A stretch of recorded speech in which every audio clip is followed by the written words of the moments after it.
Welcome to East Meets West, episode 413. I'm Tom Merritt. And I'm Roger Chang. It's hot, Roger. It's very hot. It's hot temperature-wise, hot temperament-wise. Everything's hot. I'm not going to lie. I'm starting to get tired of thinking about things. It does take up a lot of energy. And it takes, you only have so much, I think, mental/emotional capacity to process stuff. And yeah. when you fill up that meter bar, you're just like, dude, I'm just gonna chill out and zone by, in my case, playing a video game where I don't think too much, where all I do is slash jump yep slash. I tend to zone out by watching a television program that absorbs my attention. Yeah, but the problem is, if it's that a show like that would have to be very detached from reality, where doesn't even make me kind of think about. Well, this is a curse you have that I don't have, which is you cannot look at a show and forgive anything. No, it's especially shows that are set ostensibly. In fact, I would argue you not only can't forgive anything, you look for things to not forgive. And I don't mean like you do it on purpose. I mean, like, you just naturally are like, well, I don't know if that's true. Even if it was true, right? Your mind just kind of goes there. Is that fair?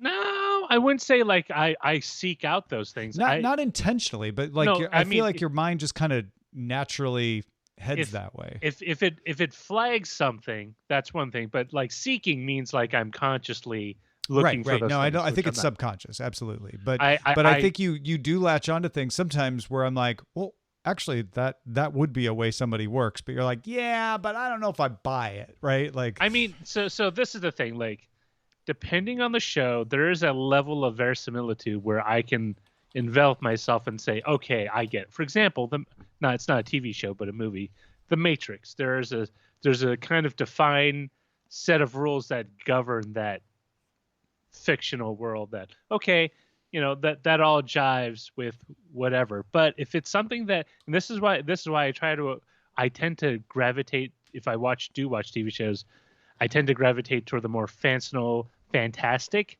because the more detached it is from what seems to me like some variation on contemporary society, that's when the subconscious, like, flag waving or the flag, thing. You get so patriotic when you watch dramas. But so like things like, if I watch Star Trek, that's fine. If because that is its own kind of, at least psychologically for me, its own kind of encased self-regulating universe, for the lack of a better term, rather than say like Law and Order, which takes place ostensibly in the time period I live in, with all the related legal entrapments.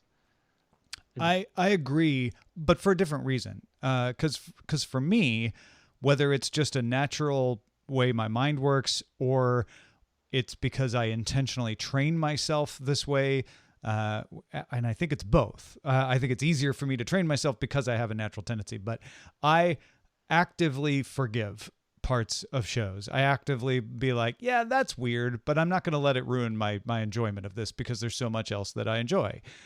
So I tend to be very forgiving, and therefore can watch a lot of different things and be absorbed by them, because I make headcanon for them, basically. I'm like, yeah, but that could be true if blah, blah, blah, blah, blah. And so I'm actively viewing. It's an active viewing. It's not passive. It's not like I'm uncritical, but I am using my criticality to create a world in which I can enjoy more stories. Well, what do you mean you don't know? I'm telling you what I do. There's no I don't know about it. This is what I do. And where I was going with it is, I also don't like the more realistic stuff, the more real world drama, more because it's real. And if I'm watching something, I want to be pulled away from reality. And the closer it is to actual experience, like shows like Euphoria, then not that I'm a Gen Z drug addict, but the more real it is, the less enjoyment I have about it, and the less energy I have to provide that sort of like escape routes for things.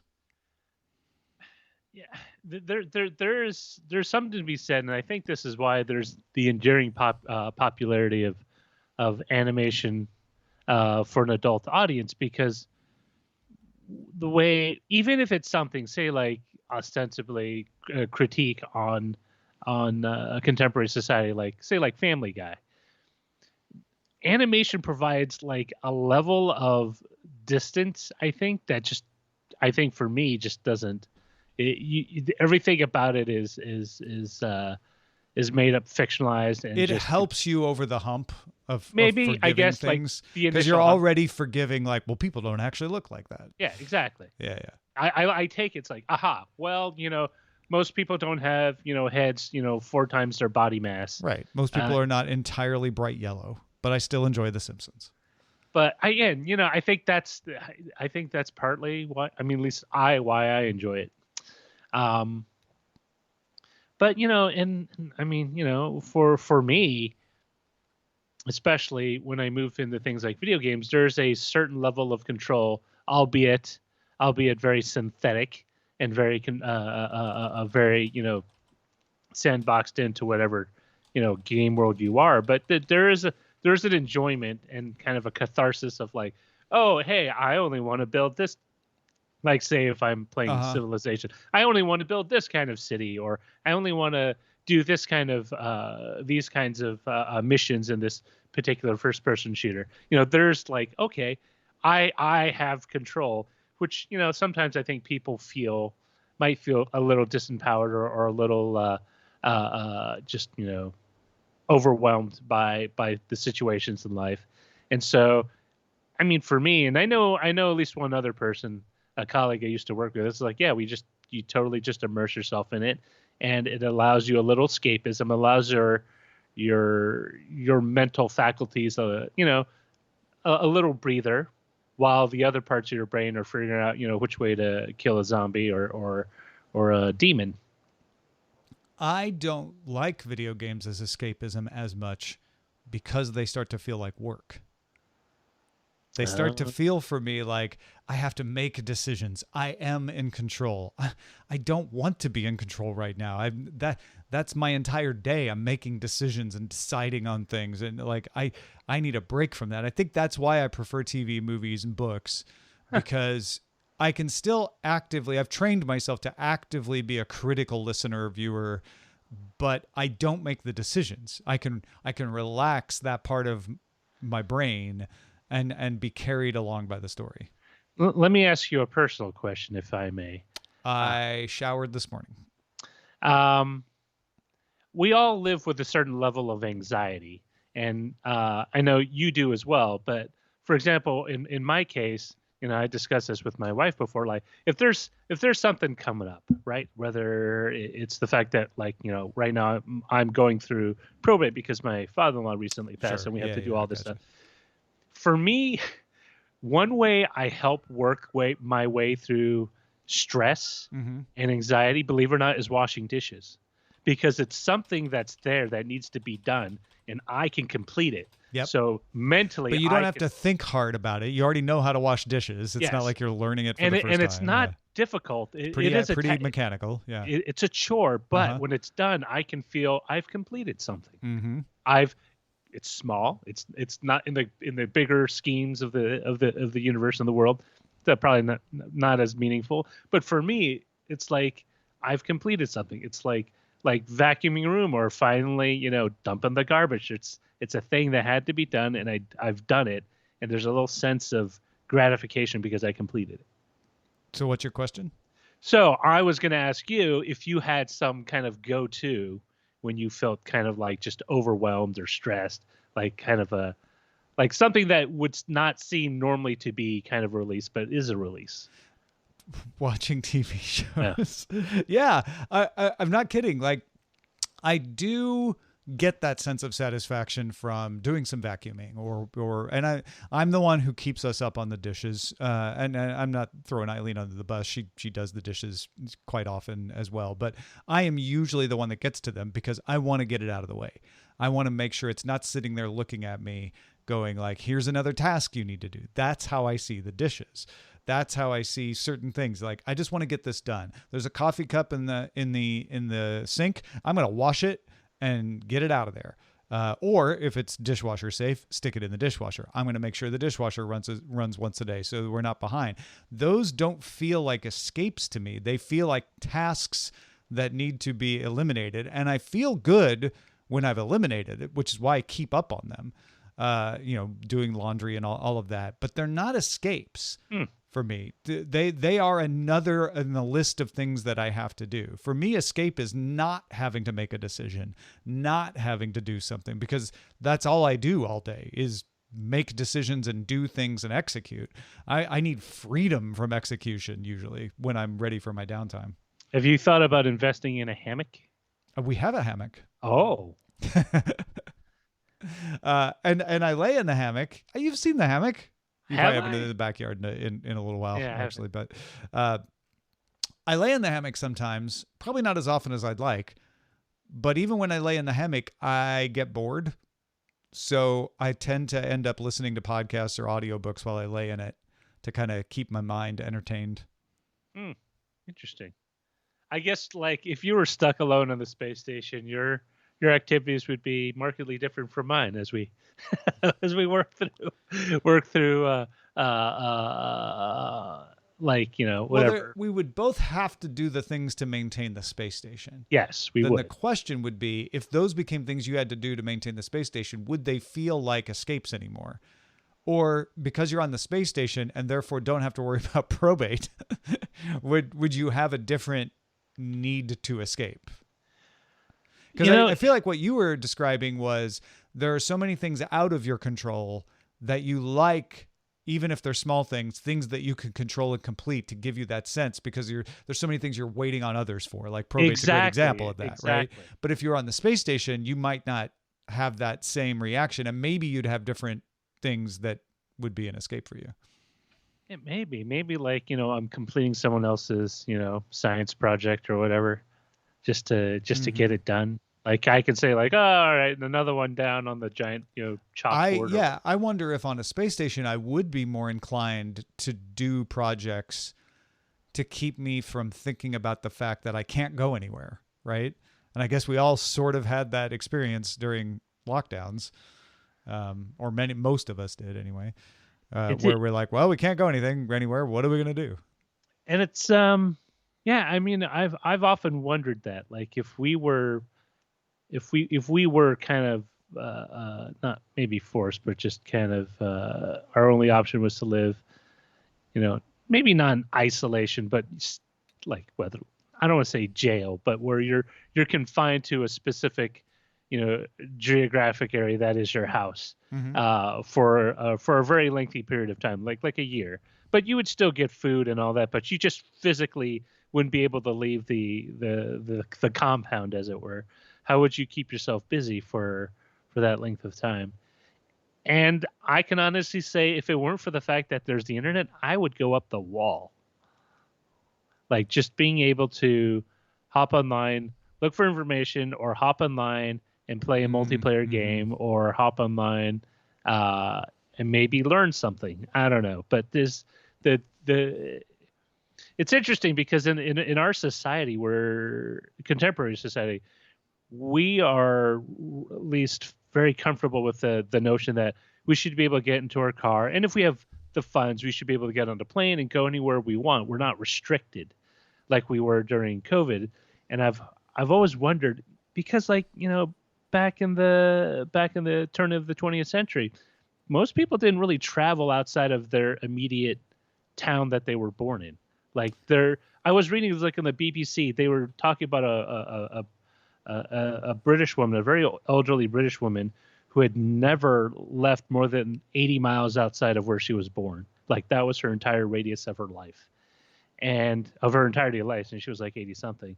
And I'm wondering if people would be able to do that today, or have we just had so many notions of being able to freely go somewhere very far away, or even just, a long distance away, without a second thought. And and just be like, okay, now you're just confined to your house, or just maybe your neighborhood, like to your cul-de-sac or whatever. Would people do okay? I don't think they would. Yeah, I do think they would, but it's a matter of expectation. They would adapt. Humans are way more adaptable than we give them credit for. We tend to think that how we feel about situations right now will always be the way we handle situations, and that ends up not being true when conditions change. Humans are incredibly adaptable. But one of the insights I think I can bring to that is my grandparents both lived at the turn of the century. And I remember my grandma in particular, my grandpa was dead before I was born, but my grandma in particular telling me stories about how for her, they lived, I'm going to say 60 miles from St. Louis. For them, traveling to St. Louis back then was like traveling to Los Angeles became for her in the 70s. And like traveling to London would be for us now. Because it was hard to do, it took time, and it was far away. And because it took time and was far away and was hard to do, it felt as foreign, right? And one of the things people complain about now is like, oh, the whole world is becoming the same place. You find a McDonald's everywhere. It's like, yeah, because we can access it. Because we are humans. We're not actually separated by borders. We're separated by the flow of information and the speed at which we can visit each other. And so if suddenly you couldn't travel and the expectation of travel went down and the ability to travel went down, the places you could reach would feel more different and entertaining and novel. And you would lose that expectation of like, well, I can't go there. So I'm not even going to think about London. I'm not even going to think about Los Angeles. I'm only going to think about my neighborhood and the 80 miles around it because that's all I can get to. And I really do think that, yes, it would be a huge disruption if people had to do that. And there's a lot of questions like, well, why would they have to do that and all that? But I think people would adapt to that because I know that people used to feel that distance was longer than we feel it is now, just because of the means of travel we have at our disposal. Yeah, I mean, I'm always it's things like that I'm always curious about because I've seen people travel long distances, but they always end up in the locations very familiar or seems very similar to where they just left. In terms of like the kind of the food or maybe the kind of entertainment. I would argue probably most people don't travel very far. We have more people traveling far than we used to, but I'll be honest. I go back to my hometown and I talk to people and maybe they've gone to like New York once. They've probably gone to Chicago once. And some of them haven't even done that. Like going overseas is something that only a few people do, and it's seen as kind of an elitist thing to do. Like, oh, lucky you get to travel abroad. Or something they're afraid to do. Like, oh, I'd be afraid to go abroad. You know, the languages are different and there's terrorists and blah, blah, blah. You know, fears that may or may not even be valid, but people have that fear. I would argue that fewer people travel than we think. You know, it's interesting you bring that up because when I was dating my wife, one of the first things we did together, like as a trip, was we went to Hawaii. Uh-huh. And it's just like, oh, I love it. I've always wanted to go to Hawaii. It's like, well, why don't you go before? It's like it's not that expensive, and from the Bay Area to fly out to Hawaii, it's like round trip is like less than $400, and it's like I don't know, like it's like because psychologically for her it was like, but it's like. But the cost, there's no cost, hurdle. There's all these things. It's, I mean, there might be a cost hurdle for some people, but you're saying for her that wasn't it. Yeah, exactly. Yeah. And it's, it's like it's totally doable. In fact, it costs just as much for you to go visit your parents that you do every year as it is. It's actually cheaper to go to Hawaii. Yeah. And I was just saying, like, I think it's kind of reminding me, like, some people have a mental block, right? Because if you've grown up with thinking that like certain places are inaccessible or accessible on a limited basis, like I'm going to the Bahamas or I'm going to Hawaii. It sounds like exotic tropical locations that have used to be like that's your dream vacation because that's what you win on the Wheel of Fortune. And very few people win the Wheel of Fortune, so it must be like a very very exciting. And it wasn't that long ago that it was very difficult to get to Hawaii or even the Bahamas, before plane travel became regular and fast and all that. I mean, my wife's my brother-in-law at one time was a little astonished when she told him, it's like, yeah, we got like a 3 day, we got this like limited pass to Disneyland, and so you could go multiple times, for the same price. And it says, well, what do you mean multiple? It says, yeah, we've been like 3 or 4 times in the past 6 months. Like, what do you mean? That's like for him because he was out in Massachusetts. It's one of those things you do once, maybe twice in your life, but not like 3 times in 6 months. Like for him, it was just like, that's not how that's not how that works. Extravagant. That's crazy. Yeah. It's like, no, it's super cheap if you're local and you get in an hour earlier before they open to the public. It's great. Right. I do think there's, from my own perspective, when I was young, the idea of traveling from Southern Illinois to Kentucky or Ohio or the Ozarks in Missouri, those were amazing. We were seeing a whole other part of the world. And then when I got into college, and for those who don't know the geography, you're talking like 100 miles in any particular direction to get to those places. But we never went to Chicago. Then I got into college and I went up to Chicago, and it was the big city. St. Louis was the city, but Chicago was a big city. And I was driving on these interstates with all these cars, and it was intimidating. And then I got out of college and I had an internship, and I moved to Virginia, and I was living in Washington, D.C., the capital, and it had places that showed up in movies. Not that Chicago kind of didn't either, but D.C. more often. And it was more iconic and all of that. And I felt like, wow, I've really done it. I've traveled the world. I went to DC, which sounds ridiculous, but it's really how I felt. And honestly, I went to places that I could drive. That really is what I did. And then when I moved to Texas, I would originally drive home, and it would take 15 hours to get from Austin to Greenville. And then I started to, have just enough money to be able to get these cheap fares to fly. And I started making flying a regular thing. And I was kind of afraid of flying, but I got over it because I did it more often. And then flying became a thing like, well, I could fly to San Francisco, and I could visit my friend who lives out. Oh my gosh, I'm going to go all the way to San Francisco. Moving to San Francisco was a huge deal. I was frightened to death of moving to San Francisco because it was California. It was so far away, and it was this weird place, and it was different. And I researched San Francisco and knew all the history to prepare myself. I feel hilarious thinking about my mindset going from Austin to San Francisco now, because then I moved from San Francisco to LA, which wasn't even that long ago. And I remember thinking like, well, this is a bigger move for me. This is going to LA. Like this is one of the big, this is like next to living in New York, right? It's one of the biggest places in the United States. And then concomitant with all of that, sort of starting when I lived in San Francisco and married Eileen, we started traveling abroad. And I remember I loved going to London. I went to London with my friend in Austin in the 90s, and that was kind of intimidating, but they spoke English. But Eileen wanted to go to Spain, and I was like, yeah, but I guess I speak a little Spanish. That's not too bad. The language barrier was huge, and I remember going to Italy and just being intimidated by like, I should really learn Italian. I should be able to talk. Now we've gone to Japan. We've gone to Korea. I've learned that pretty much English is a universal language to get you by. Not everybody speaks it, but enough people speak a little bit of it that I'm at an advantage. And it doesn't have to be like cultural hegemony to speak English. Like English has kind of moved beyond being a US or England specific thing and become this sort of token language. And that if you attempt to try to learn the language of the nation you're visiting at all, most people will really appreciate that.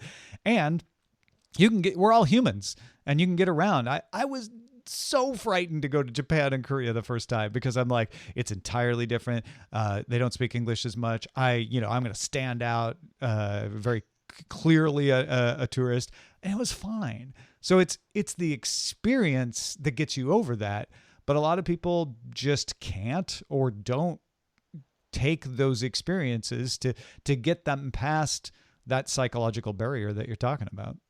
I mean, when I went overseas, the first time I went overseas, I was a baby, so I don't remember any of it. Yeah. But like all my trips initially through high school overseas was to visit relatives in Taiwan. So Mm-hmm. To me, it wasn't a big trip. It was just like I'm gonna go see my relatives. Ah, As soon as yeah, I hook up yeah. my relatives, I don't need Which to. normalizes it. Yeah, Yeah, that's I don't need interesting. to worry about anything. Right.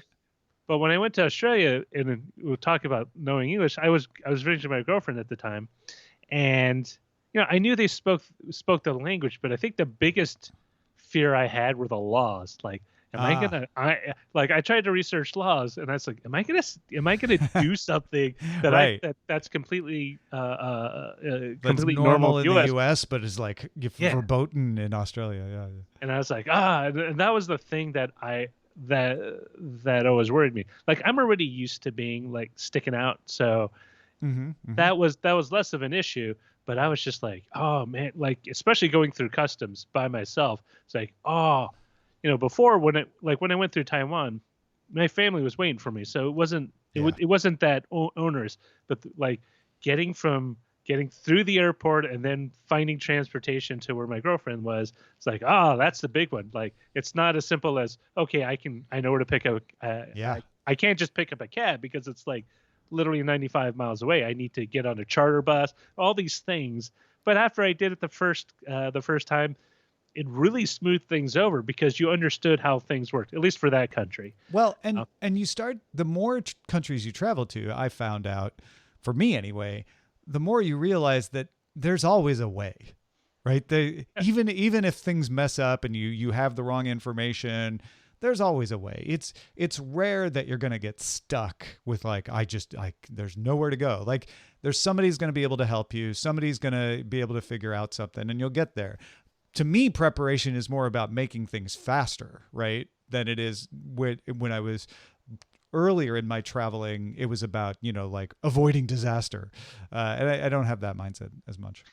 yeah, I think honestly the most intimidating. It's weird that you think the most intimidating trip I ever took was actually to New York because I had a lot of things in my head about what New York was, and some of it was true, but Yeah, some of it was just kind of a played up pop culture version of New York, right? Like yeah. the New York in my head was the 1970s, Exactly. No, 1980s New totally. York. I was the same way the first time I went to New York too. And people were pretty gruff, but Yeah, what I found out is that's just how people were. But most of them were actually quite helpful and very friendly. yeah, And it was at very odds at like the kind of like the stern demeanor of like, what do you want me to do about it kind yeah. of attitude. Um, and I found it. Or the crime, like Oh, the the crime. crime-ridden New York of the '70s is like, well, it probably was never as bad as it looked on television dramas anyway, and it certainly wasn't like that. First time I went to New York was in the late '90s. It was still crimier than it is now, and it wasn't nearly as bad as I had expected. It's weird because the first time I went to go see my cousin, but after that I went like five or six more times for work, and each time it just felt more and more familiar. Yeah. Like where it's like, okay, I'm Midtown, I'm gonna go here for lunch, or Mm-hmm. I got to go up to Columbus Circle, I'm gonna take this train uptown. Totally. All these things suddenly, and it's weird. As soon as you become acclimated to it, you feel a lot more comfortable. Yeah. Things become easier. Right. And you begin to understand at least what the local Norms are and yeah, the local norms are in terms of like, for example, the first time I went to New York was February, didn't realize it was freezing, so I mm, didn't have a beanie or mitts or a scarf, and I was like, crap, I'm freezing. I need a beanie, scarf, and mitts, and that's what I did. But there was a bit of a shift, but no, I managed. I went to all the things. It felt kind of weird being the only single person like at the top of the Empire State Building. It's like, but it was a very interesting learning experience. Also, I really enjoyed the fact that I didn't need to rent a car. Like when I oh yeah. visited Texas, I've always had to rent a car, Yep. or I've Pretty much almost everywhere you go in the United States. Maybe you can get around in Chicago without a car, depending on what you want to do. But yeah, New York, you better off not renting a car. yeah, and it's so easy. It's like stupid easy. And I mean, yeah, some of the subway stops kind of stink, but Well, it's funny. The first time I went to New York, we drove.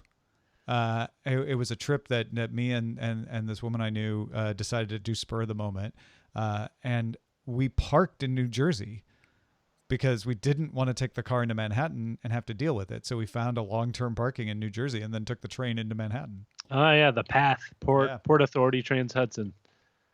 Yeah, that train is interesting, especially when you go in with the morning rush, with the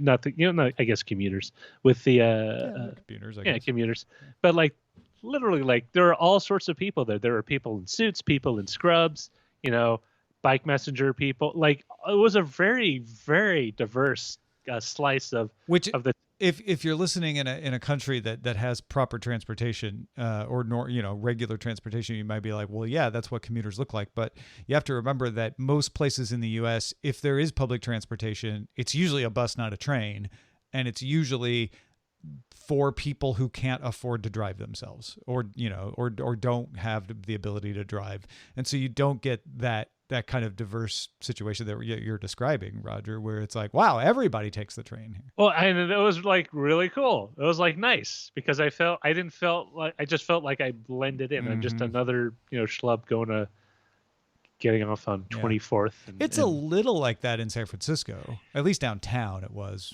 back in the 2000s. I will say it depends on whether you're taking the Muni streetcar system or you're taking BART, because I've noticed those tend to be not totally different, but noticeably different group of people, because BART carries a lot of people from out of the city, while Muni takes just but city. It's still a fairly diverse type. It's a socioeconomic strata on both. But in both cases in New York and San Francisco, I mean, like having a card in some ways is kind of a penalty more than it is a benefit, because you got to find parking and it's a pain in the ass. And especially depending on where you live, you got to get home before a certain time before all the street parking is taken up.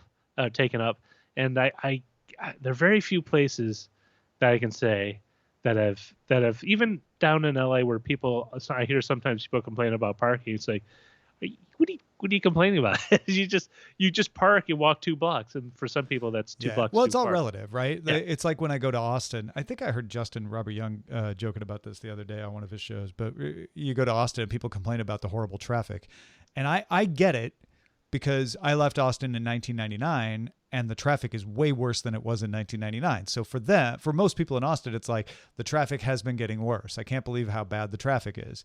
That's totally true and totally fair. But when you compare it to Los Angeles, you're like, yeah, this isn't that bad. I'll be honest. Like, I only slowed down once. I didn't even stop. I am forever grateful that my job allows me to work from home, because I have had to sit in LA rush hour traffic to get to a doctor's appointment or pick up my kids. Yeah. And it is no fun. It isn't. Thank goodness for Waze. It's like hot knife through butter. Oh, yeah. And surface streets. Like, if you were stuck to that was the only way to get somewhere, I would claw my eyes out. Well, don't let Roger claw his eyes out. Continue to listen to East Meets West at suburban.com/EMW. Hopefully all of your eyes are right where they belong. Right, Roger? Yes, right where they need to be. Right in there your face. in the sockets they were born in. Your eyes don't grow. You're born with the eyes. The size based on the size of my kids' eyes, I agree with that. Yeah. Thanks, everybody. Talk to you next time. Bye.